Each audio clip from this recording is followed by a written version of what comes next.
Alright, so this is my husband, Colin. And this piece that I'm going to read, it's the whole piece itself is incomplete.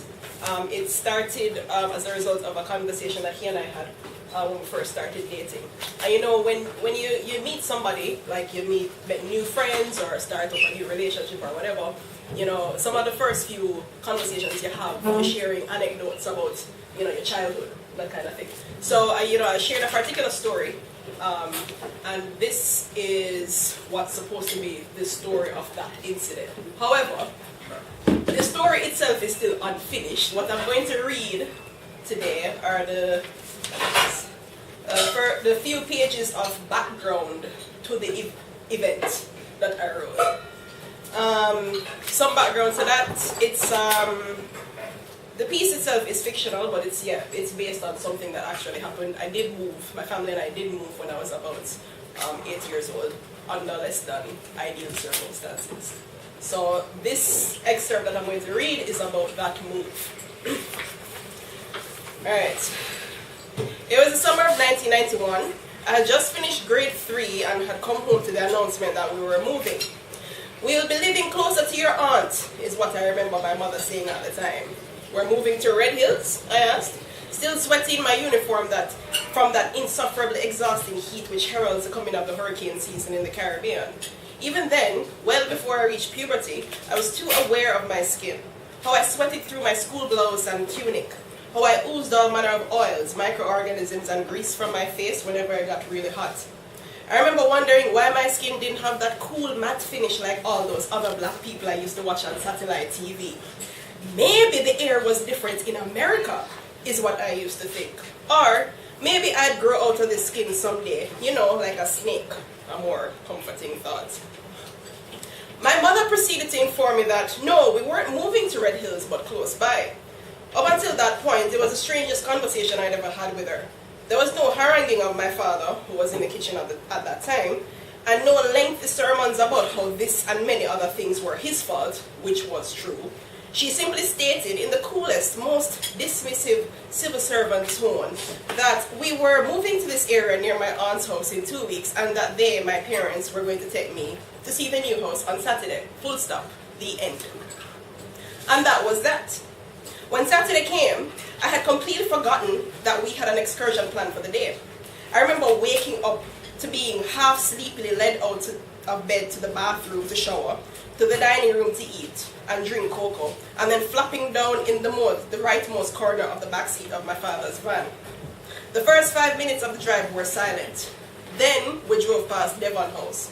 And I'm sorry, at this point, some of the dialogue will be in Jamaican patois, but the narrative will explain everything. "So where you drive so fast for? How me I drive fast? So me drive all the time." My mother retorted. "First you make way have to move. First you make way have to move. Now you go kill way after rotty. How would the blood clot do you, man? You know, she said," followed by a long-winded explanation of his height, of his speed, punctuated by expletives, which I couldn't really follow at the time, given my then sonorous state. "Charas clot, hush your mouth, mind you wake her up." Of course, at my father's admonishment of my mother's loud protests, I promptly woke up. "We reach yet? Excuse me, little miss." "Sorry, Mom, are we there yet?" "No, full stop." We drove on for another 5 minutes in silence before my father sucked his teeth and turned on the radio. Reggae from the early 1980s served as a soundtrack for the rest of the journey. Were this any other Saturday, it would have been one of those many excursions around the country my father took, occasionally getting me to tag along. I never knew what it was that he had to do on those trips. As far as I saw, he drove around for hours, stopping once or twice to talk to some man or other, and then moving on. I didn't mind not knowing what was going on. I would just sit in the back seat of the van, waiting impatiently for him to finish whatever it was he was doing, so that we could get back on the road. My father wasn't a well-educated man. He had dropped out of school when he was about 13 or 14 to start working. Although he, like my mother, always stressed the importance of going to school and was more than happy to brag to his friends about my grades, he, unlike my mother, couldn't contribute much to my academic development. My mother was the one who taught me how to read.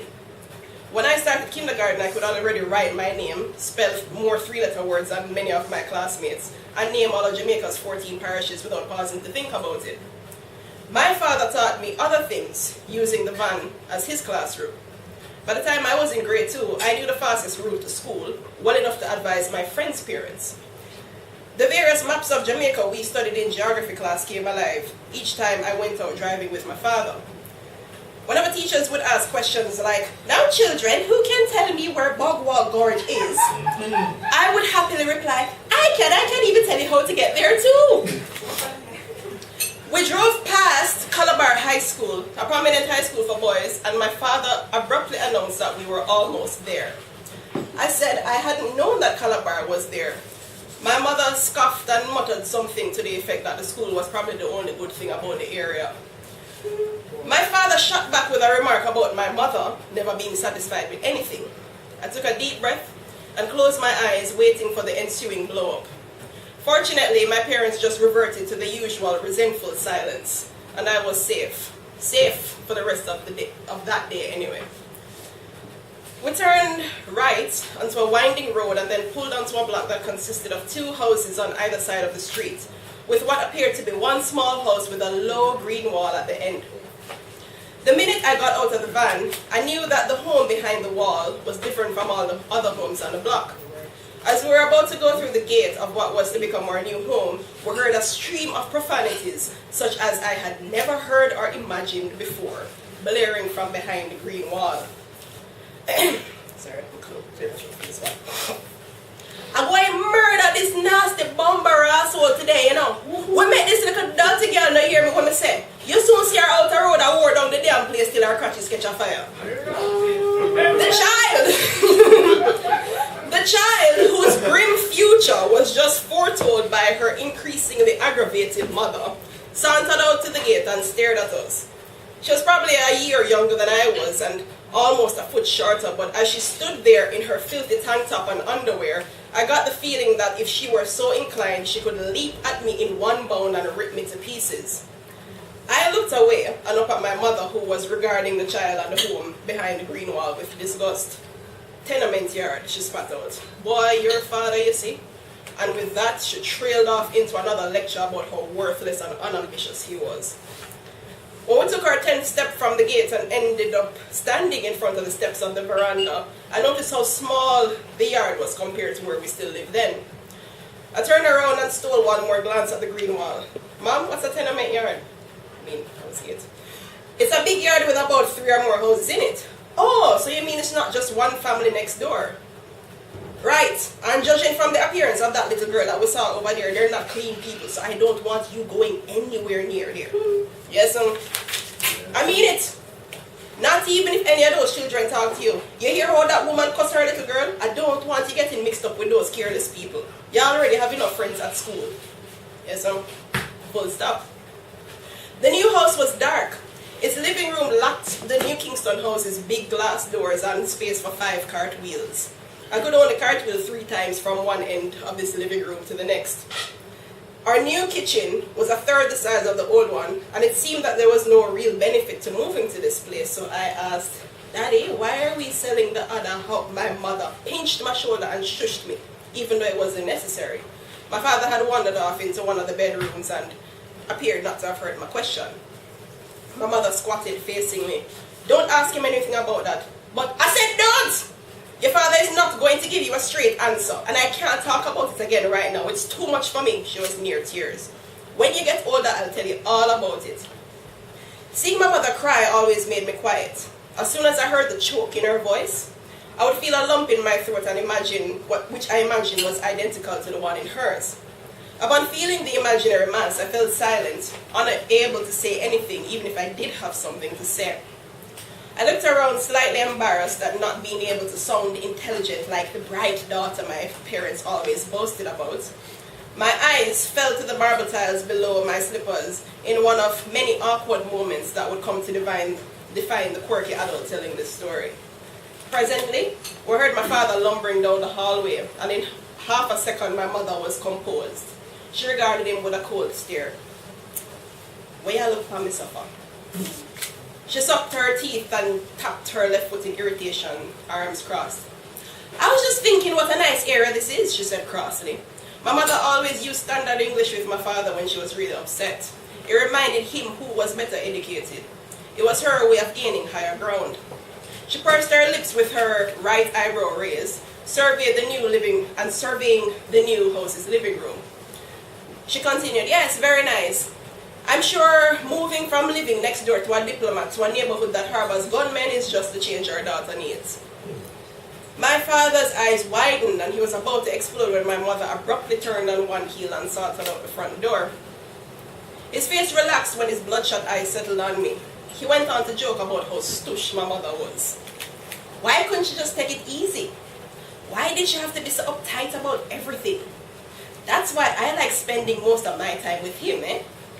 And for most of my childhood up until that point, I snickered at my father's teasing of my mother. It was true. He was the fun parent, and my mother was the disciplinarian. This time, however, I couldn't laugh. My lower jaw was too heavy to help form even the faintest smile. I felt lost. I was drowned in the sudden realization that this was bad, even though I still had no idea how or why. I couldn't answer him. All I could do in that moment was stare at the spot where my mother had been moments ago, on the verge of crying. I recalled my inability to respond as she looked at me helplessly and I choked on my embarrassment. My father never could stand it when I didn't laugh at his jokes. Why you look so man? Give me a little smile now, he pleaded. I stood still, looking around the room but not directly at him. He put his arm around my shoulder and coaxed me out of the house. We had to go to the backyard to see where I was going to keep my pet rabbits. The backyard was damp on account of the summer rain and the ground was soggy. Being a city girl, I wasn't very fond of mud. The house in which we lived then was in a yard with one big well-grassed over lawn and had one small patch of dirt wherein my father planted pineapples and a few banana trees. I hated going out into his gardening patch. I hated the way my feet sunk into the ground after a rainy day and how the curly mud pushed up by earthworms looked like feces. I much preferred the concrete of the driveway where I rode my tricycle and the perfect marble tiles in our 5-cartwheel living room. This new house's yard had a lot of dirt. There were huge patches of dirt, including many pieces of curly mud, between what was supposed to be the lawn next to the veranda's entrance and the grassless backyard. During our tour of the new yard, I remained silent, looking down, trying not to step on anything disgusting. You quiety? You alright? My father inquired. Yeah, I mumbled, eyes glued to the ground. My father looked around helplessly. He sensed that I was disappointed and wanted nothing more than to make me laugh, talk, or make a non-monosyllabic sound. I didn't pick up on it then, but now I think he wanted me to make an utterance that would make it clear that he wasn't a complete disappointment to me, like he was to my mother. However, I was steeped in my 8-year-old attempt to understand what was going on around me, because I knew at this time it was something colossal. And so I found myself incapable of delivering a light-hearted comment. I simply looked at the spot where he had pointed out to be the location of the new rabbit's pen and said, this is fine. Where's my mom? He turned towards the back bedroom where he knew my mother had been eavesdropping on our conversation. Bev, you ready? He shouted at the jalousied windows closest to us. He went on to inform her that we were leaving in 10 minutes. The drive back to New Kingston was completely silent. I know this because neither of my parents' screaming voices woke me up during the entire ride. Thank you.